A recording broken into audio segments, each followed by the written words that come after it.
Je suis Anne Pioz, psychothérapeute et coach. La pleine conscience du pouvoir est un podcast qui s'adresse aux femmes qui veulent reprendre le pouvoir sur leur relation avec la nourriture, sortir des injonctions de la culture des régimes et ne plus se sentir seule avec tout ça.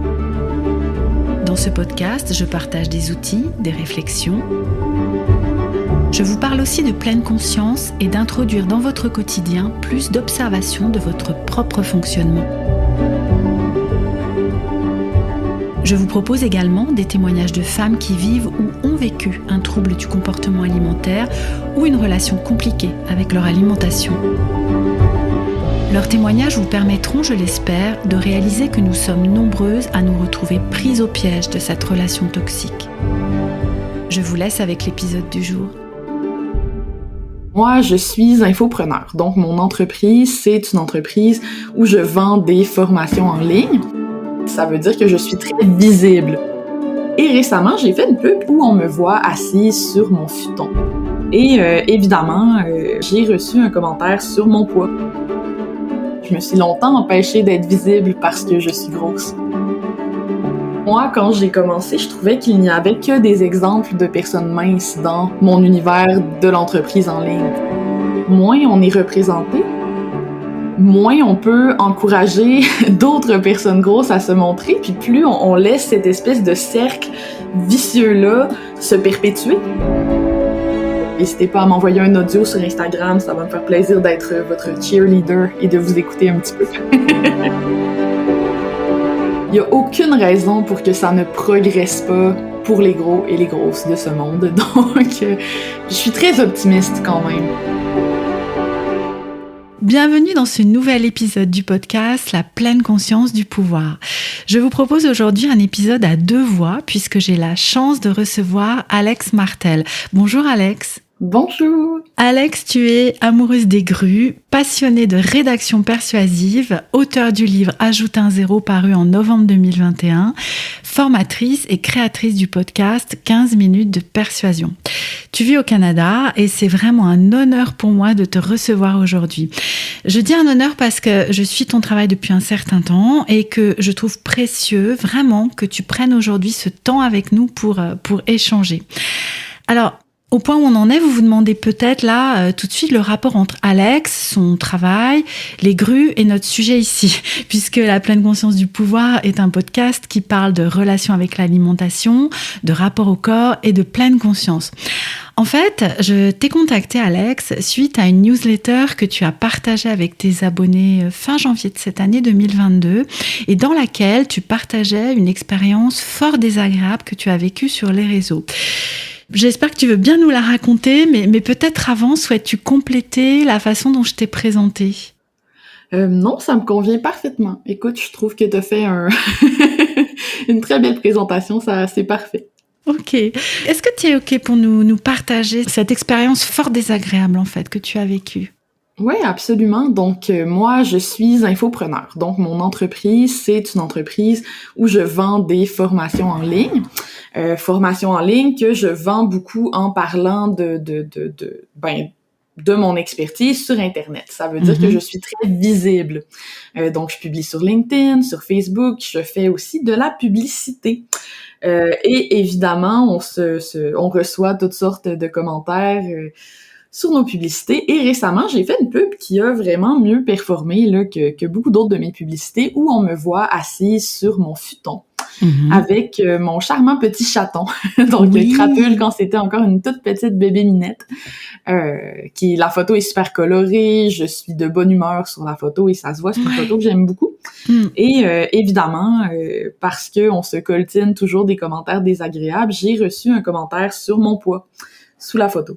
Donc, quelqu'un qui me dit quelque chose comme « Ah, comment t'as fait pour rentrer dans le cadre en voulant dire « T'es tellement grosse, comment tu peux... » J'en ris maintenant, là, mais les premières fois que tu reçois des commentaires comme ça, c'est pas nécessairement drôle, hein. Je pense qu'on apprend tranquillement à dealer avec, mais c'était comme ironique parce que juste avant il y a quelques semaines ou quelques mois maintenant, je suppose au moment où le podcast va être diffusé, mais j'ai fait une publication LinkedIn sur la grossophobie où je raconte mon expérience en fait par rapport à ça et le fait que je me suis longtemps empêchée d'être visible parce que je suis grosse. Donc c'était comme la démonstration de tout ce que j'avais raconté. Mais oui. Ouais, de recevoir ce commentaire-là si peu après ce post-là, qui d'ailleurs a été viral. Là, j'ai eu 1 million de vues sur ma publication sur la grossophobie. Mais voilà, donc un commentaire désobligeant sur mon poids. Oui, et puis ce que tu partageais avec nous, c'est que, ok, les personnes autour de toi, elles ont voulu te rassurer, te dire, mais tiens plutôt compte de tous les commentaires positifs, ne fais pas attention, et puis c'est normal avec le succès, enfin voilà, des choses comme ça, mais que c'est vraiment pas de ça dont tu avais besoin à ce moment-là. Absolument, puis ça, je pense qu'on le fait tous un peu. Moi, la première, quand un ami se confie à moi, me raconte un problème, des fois, mon premier réflexe, ça va être de chercher une solution ou de réconforter en diminuant sa douleur, en fait. En faisant comme si c'était moins grave que ça l'était. Et je remarque que quand on vit du harcèlement en ligne, quand on vit, là, je sais pas si je qualifierais ça de harcèlement parce que c'est pas une personne qui m'envoie des choses répétées, mais je reçois quand même régulièrement maintenant des commentaires sur mon poids. Plus je suis visible, plus je suis victime, on va dire ça comme ça, de commentaires du genre. Et à chaque fois que j'en parle publiquement, le réflexe des gens, c'est de me dire « Mais oui, mais Alex, c'est normal, ça vient avec le succès, c'est signe que ça va bien pour toi, etc. » Et ça me fâche parce que pour moi, ça revient à invalider mon sentiment puis à normaliser un petit peu ces commentaires-là, en fait. Exactement. Voilà, j'étais avec ça quand on te dit c'est normal, mais non, en fait. Non, c'est pas normal, quoi. Oui, mais bien sûr, je comprends ce que ressentent les personnes et la façon dont elles veulent t'aider. Et tu as raison. Je pense que nous avons tous ce réflexe-là, en fait, d'essayer de rassurer la personne et de faire baisser, voilà, le niveau d'inconfort. Mais c'est comme si, c'est ça, il y avait quelque chose de... normal, mais c'est horrible ce mot. Il y avait quelque chose de presque banalisé. Voilà, puis c'est que ça, tu sens que ton émotion est niée, est pas accueillie, n'est pas validée. Puis je pense que la première chose dont tu as besoin quand tu vis de la colère ou quand tu vis une émotion négative qui est justifiée parce que ça n'a pas de sens de recevoir un commentaire comme ça, c'est pas normal. La première chose dont tu as besoin, c'est de te faire dire « Je t'entends, je t'écoute et tu as raison, ça n'a pas de bon sens. » Exact. Sans justifier, sans excuser, sans trouver des raisons à tout ça. Oui, je suis aussi avec le fait que tu avais pas mal cheminé avec l'idée de te montrer plus visible avec des photos de toi en entier, de montrer ton corps. Et tu en avais parlé sur LinkedIn et tout ça, tu te sentais prête. Et là, bim, quoi, il y a le truc comme un boomerang, en fait, qui arrive. Ben oui, absolument. Moi, pour te donner une idée, mon entreprise est en essor depuis peut-être 2017. C'est en 2017 que j'ai commencé à vraiment créer du contenu, à me rendre un peu plus visible, tout ça. Et j'avais le même photoshoot qui tournait depuis 2018 ou 2019 parce que je déteste prendre des photos, parce que, bon, tu vois, je dis encore que je déteste prendre des photos, alors que c'est pas vrai, je déteste pas prendre des photos. Mes dernières expériences ont été super positives. Mais voilà, ça a été tout un cheminement quand même d'oser prendre des photos où ma posture est pas réfléchie à 100% en fonction de qu'est-ce qui fera pas paraître mon double menton, qu'est-ce que tu comprends ce que je veux dire? Donc, il y avait quelque chose de vraiment violent à recevoir ça à ce moment-là. Puis, je venais de faire une publication. Le but de ma publication LinkedIn, c'était de dire aux personnes grosses, tu sais, vous aussi, vous avez le droit d'être visible. Parce que moi, quand j'ai commencé, je trouvais qu'il n'y avait que des exemples de personnes minces dans mon univers de l'entreprise en ligne. Tu sais, les gens qu'on voyait qui étaient mis de l'avant étaient souvent des personnes minces et ça me donnait l'impression que comme j'avais pas cette espèce de privilège de correspondre aux standards de beauté, ben j'allais pas avoir de succès ou avoir plus de difficultés à avoir du succès. Puis ça me jouait beaucoup dans la tête. Donc le but, c'était de dire aux gens mais non, tu sais, vas-y quand même. Si tu le fais pas, il va y avoir encore moins d'exemples. Tu comprends ce que je veux dire? Ouais, complètement. Donc, avec le timing, c'était vraiment dégueulasse. Mais oui, c'est ça. Et oui, je suis vraiment avec finalement cette non-représentation des corps différents, des corps pas normés entre guillemets en fait, et qui gagnent dans toutes les sphères. Hein. On est voilà, tu parles dans l'entrepreneuriat en ligne, mais c'est dans toutes les sphères de la société finalement ces corps qui sont invisibilisés. Mais c'est presque comme s'il fallait, mais c'est pas comme si. Il faut prendre son courage à deux mains en fait pour oser quoi. Et être comme la première, finalement.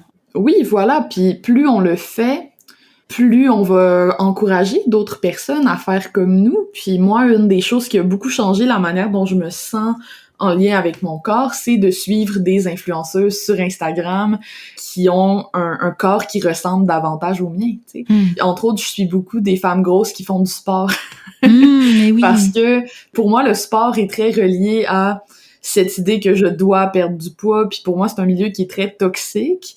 Donc, de suivre des personnes qui ont mon corps, puis qui font du sport, pas dans le but de perdre du poids, mais juste pour être plus en forme, avoir du plaisir, puis bouger, ça a changé complètement mon rapport à mon corps, en fait. Puis je me dis, si je peux permettre, tu sais, plus il va y avoir des entrepreneurs, peu importe toutes les personnes qui sont visibles, plus il va y avoir des gens gros sur la place publique, moins ça va être stigmatisé et plus on va se donner le droit, je pense, de prendre cet espace-là. Oui, c'est ça, comme un cercle vertueux, finalement. Une chaîne, tu sais, ces chaînes-là qui se répandent comme ça, enfin comme quelque chose qui va se répandre et qui va permettre à chacune d'oser.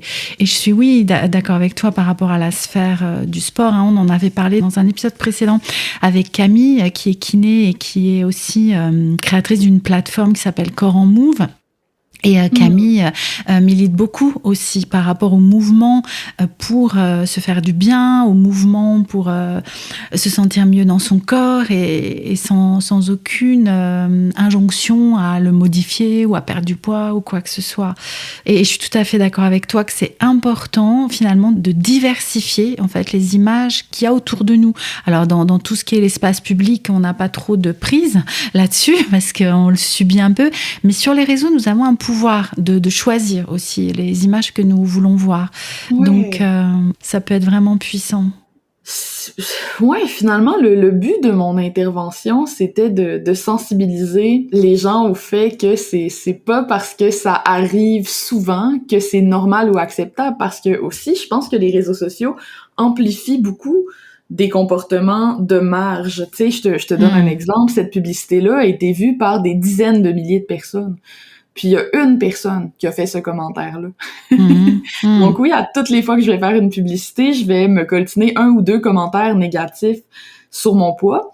Mais ça n'empêche pas que ces personnes-là sont une très, très, très petite minorité de la majorité des gens qui voient passer la publicité. Donc, le fait de dire « Ah, mais Alex, tu dois t'y attendre, c'est normal, et ci et ça », non, c'est pas normal, c'est marginal, c'est amplifié par les réseaux sociaux. La seule raison pour laquelle je ressens ce commentaire-là, c'est parce que je suis vue, en fait. Quand je reste dans mon safe space de gens autour de moi qui partagent mes valeurs, je subis beaucoup moins de grossophobie. Puis il y a toute cette idée-là aussi, je pense que, tu sais, ça dépend de l'expérience de chacun, mais quand autour de toi, t'as la chance d'avoir un entourage où ces choses-là existent moins ou sont moins présents parce que les gens sont plus sensibilisés, le fait d'arriver sur les réseaux sociaux, ça peut être très déstabilisant, en fait. Mais oui, mais c'est comme tout d'un coup, là, de se retrouver au milieu de la foule, enfin, je sais pas quelle image avoir, ou de sauter dans le grand bain, quoi, et de perdre ses repères, en fait. C'est ça que tu veux dire? Ouais, exactement. Tu sais, t'es pas dans un espace protégé où tu vas avoir tes proches, ta famille, tes amis, ta communauté bienveillante autour de toi. C'est ça.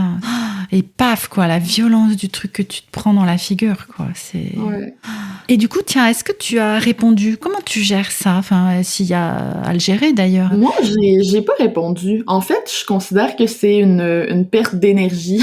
Exact. puis je respecte très très fort les gens qui ressentent le besoin de répondre. Je l'ai déjà fait par le passé, puis des fois je le fais encore. Quand j'ai envie d'exprimer ma colère, je pense que c'est valide aussi d'exprimer ta colère envers cette personne-là, puis de dire c'est totalement jambon ce que tu viens de dire. Mais récemment, on dirait que j'ai commencé à cesser de le faire parce que de mon côté à moi, je trouve ça inutile, mais aussi parce qu'il y a souvent des membres de ma communauté qui vont prendre ma défense à ma place sans que j'aie besoin de le faire. Et ça, j'avoue que c'est un gros soulagement pour moi, surtout quand c'est une personne mince, là, ça m'apporte comme une satisfaction supplémentaire, mais quand quelqu'un de ma communauté prend le lead, devient un allié un petit peu, puis me débarrasse de ce devoir-là que je peux ressentir des fois de répondre aux commentaires. Aujourd'hui aussi, je m'autorise beaucoup à bloquer ces gens-là, hein, à les sortir de mon environnement, de mon réseau. Ouais. Quand j'ai fait la publication virale sur LinkedIn, j'ai bloqué une 12aine de personnes. Ah oui, quand même, parce que là aussi, il y avait eu des remarques grossophobes. Absolument. Il y a des gens qui appelaient mon poids un handicap, là. C'était extrêmement violent, le genre de commentaires que je recevais. Les gens mettaient en doute ma rigueur, ma capacité à être bonne dans mon travail parce que je suis grosse. Hein. Puis quand t'es gros, on te responsabilise beaucoup de ton poids à tout prix. Et moi, ce genre de commentaires-là me dégoûte fortement.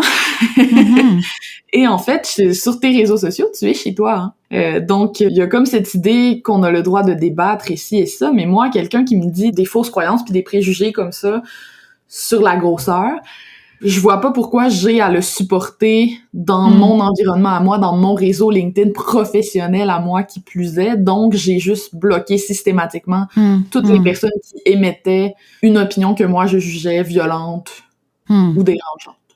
Oui, c'est vraiment ce que tu dis, c'est mon profil, c'est ma communauté, c'est chez moi, c'est comme si c'était ma maison, quoi, et je peux inviter ou même pas inviter à partir, d'ailleurs, virer de chez moi qui je veux virer finalement. Absolument. Puis ce qui me fait le plus de peine, je pense, c'est à quel point ces gens-là pensent qu'ils ont raison et sont convaincus d'être bien intentionnés, tu sais, comme si c'était une faveur qui me faisait de remettre en question mon alimentation, ma santé, mon corps sur la place publique, tu sais. C'est ça, c'est extrêmement violent et c'est là qu'on voit à quel point la grossophobie est ancrée socialement. Le fait que quelqu'un puisse se permettre d'émettre des commentaires comme ça, d'assumer des choses sur moi aussi facilement, juste en se fiant à une photo que j'ai publiée sur LinkedIn. Ouais, et vraiment, tu vois, je suis avec ces conseils qui sont donnés qui n'ont rien à voir avec le sujet de départ, quoi, et complètement non sollicités, déplacés. Enfin, je sais pas, c'est comme si on venait te dire, tiens, mais pourquoi t'essayes pas tel shampoing alors que t'es en train de parler de ton boulot, quoi. Mais c'est quoi le rapport, en fait? C'est quoi le rapport?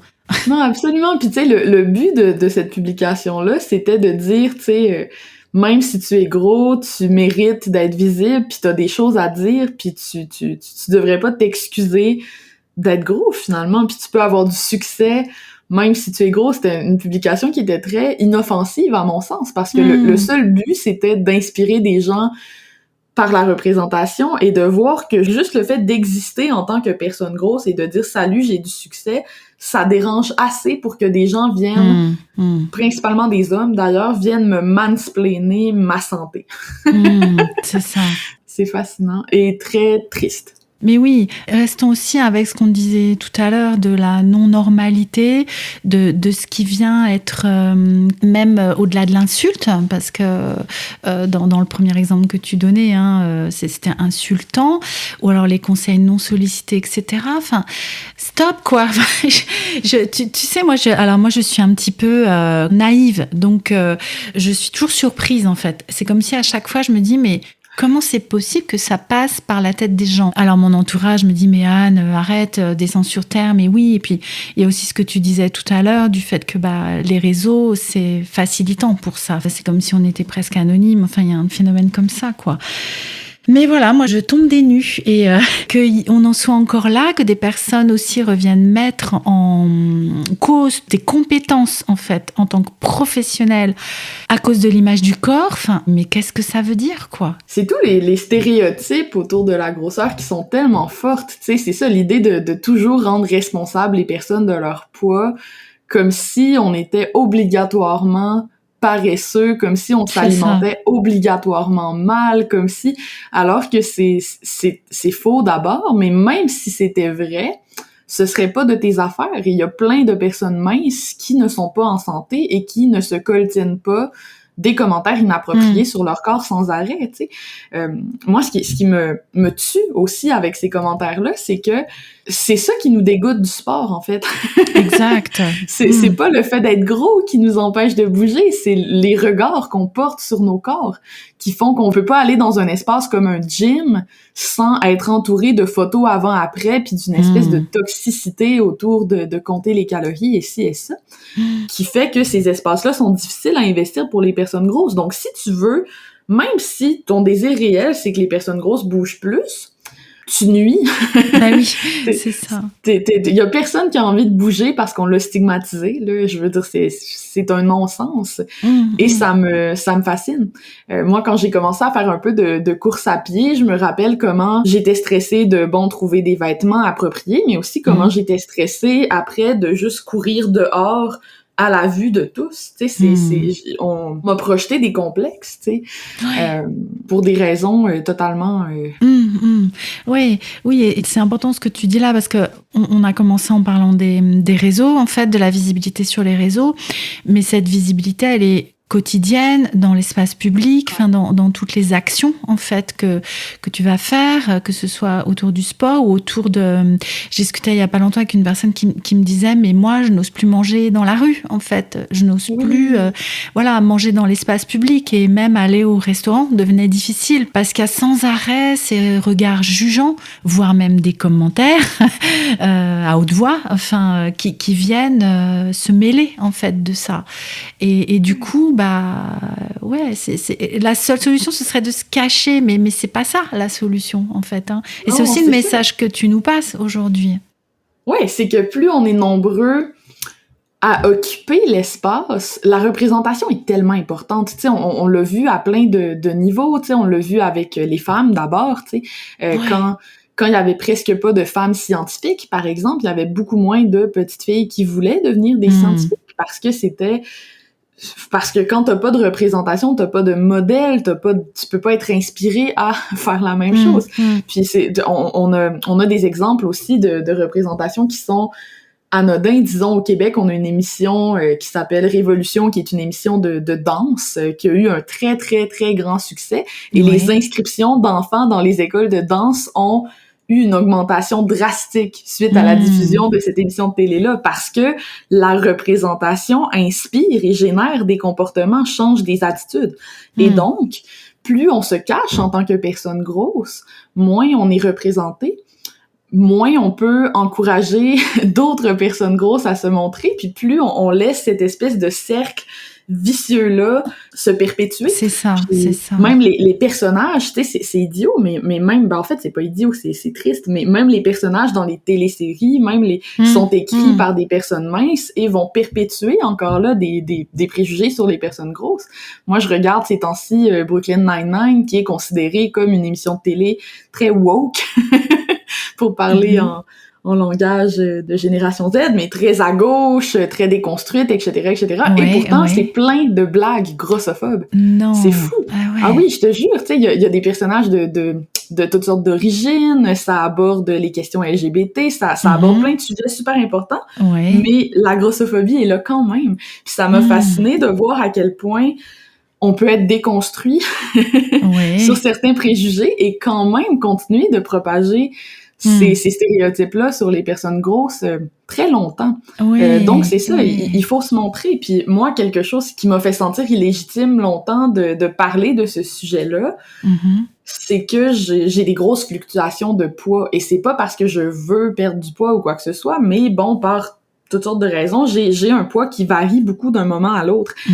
Et ça m'a permis de voir un peu les deux côtés. Tu sais, je vois très bien comment les étrangers, surtout les gens qui ne me connaissent pas, me traitent différemment quand je suis à mon plus mince versus quand je suis à mon poids le plus élevé, tu sais. Et de sentir cette différence-là de traitement chez les gens, ça fait juste prouver, en fait, la réalité de ces expériences-là que les personnes grosses vivent. Et à un moment donné, j'ai été frappée par le fait que si j'en parle pas, qui va le faire en premier, tu sais? Dans mon espace à moi où j'ai un petit peu d'influence. C'est ça. Ah ouais, je suis vraiment avec le fait que tu as pu vivre les deux côtés de la face, en fait, enfin les deux faces, pardon, de la représentation finalement, le corps plus mince, plus normé, le corps plus gros, et du coup, d'avoir senti de l'intérieur, d'avoir vécu de l'intérieur cette différence de considération, cette différence d'intention qu'on te porte, etc., etc.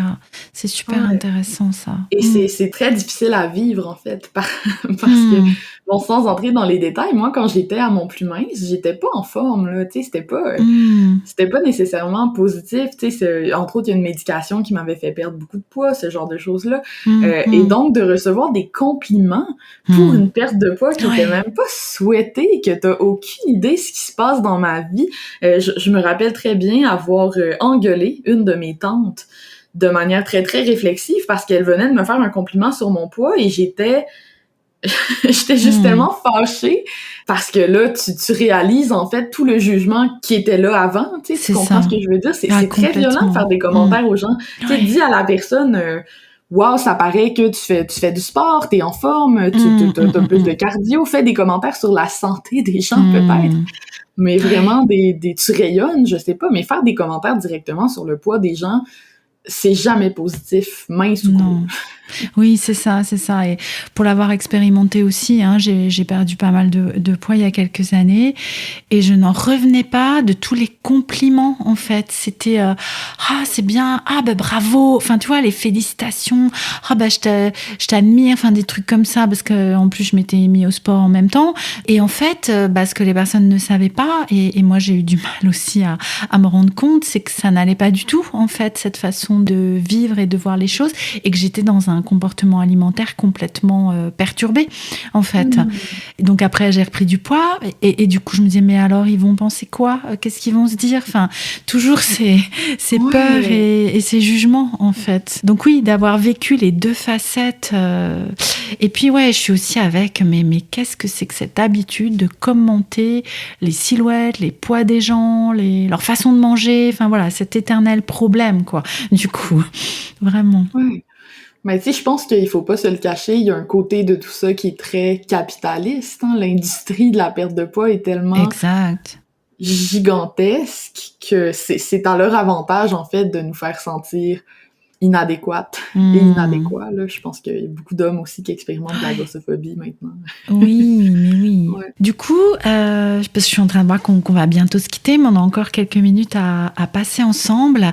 Moi, je me demandais quand même, est-ce qu'il y aurait un moyen, alors ça va te paraître naïf ma question encore, mais un moyen de prévenir en fait ces commentaires-là, tu vois, si on repart sur ce que tu as vécu avec cette publicité, enfin, ou est-ce que c'est juste, il faut oser, faut y aller, et puis voir ce qui se passe, et gérer ce qui se passe, et voilà. Je sais pas s'il y a une solution, mais... Je pense que la solution existe, mais que c'est une solution long terme. C'est-à-dire que plus il va y avoir des personnes grosses qui vont sensibiliser leur entourage à ce dont on parle aujourd'hui ensemble, puis plus on va oser amener ce sujet-là dans les conversations, puis plus il y a des personnes grosses qui vont prendre l'espace auquel ils ont droit, donc se rendre visibles, plus ça va être perçu comme normal. Et c'est normal, je veux dire, bon, moi j'habite en Amérique, mais en Amérique, la taille moyenne pour une femme, c'est 16, là, en taille...